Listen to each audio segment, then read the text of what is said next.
சின்னிப்பாக்கம் ஊராட்சியில் அதிமுக மாநில எம்ஜிஆர் இளைஞரணி இணை செயலாளர் SSR சத்யா ஏற்பாட்டில் உறுப்பினர் அடையாள அட்டை வழங்கும் நிகழ்வில் 500க்கும் மேற்பட்டோருக்கு நலத்திட்ட உதவிகளை மாவட்ட செயலாளர் B. சோமசுந்தரம் வழங்கினார். காஞ்சிபுரம் மாவட்டம் கழகம் வலஜாபாத் கிழக்கு ஒன்றியம் சார்பில் சின்னிப்பாக்கம் ஊராட்சியில் மாநில எம்ஜிஆர் இளைஞரணி இணை செயலாளர் SSR சத்யா அவர்கள் ஏற்பாட்டில் நடைபெற்ற புதிய அதிமுக கழக உறுப்பினர் அட்டை வழங்கும் நிகழ்ச்சியில் மாவட்ட கழக செயலாளரும் முன்னாள் அமைச்சருமான B. சோமசுந்தரம் புதிய கழக உறுப்பினர் அட்டைகளை கழக எம்ஜிஆர் இளைஞர் அணி இணை செயலாளர் SSR சத்யா, ஊராட்சி மன்ற தலைவர் ஜெனிபர் மார்க்ரைட் ஆகியோரிடம் வழங்கினார். இந்த நிகழ்வின் போது 500க்கும் மேற்பட்டோருக்கு நலத்திட்ட உதவியாக சேலை இணை மாவட்ட செயலாளர் B. சோமசுந்தரம் அவர்கள் வழங்கினார்.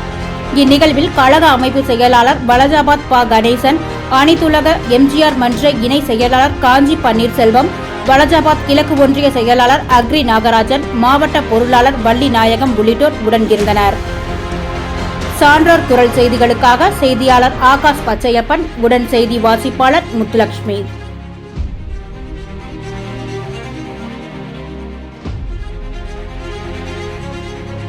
செய்திகளை உடனுக்குடன் தெரிந்து கொள்ள சான்றோர் குரல் பக்கத்தை ஃபாலோ செய்து கொள்ளுங்கள்.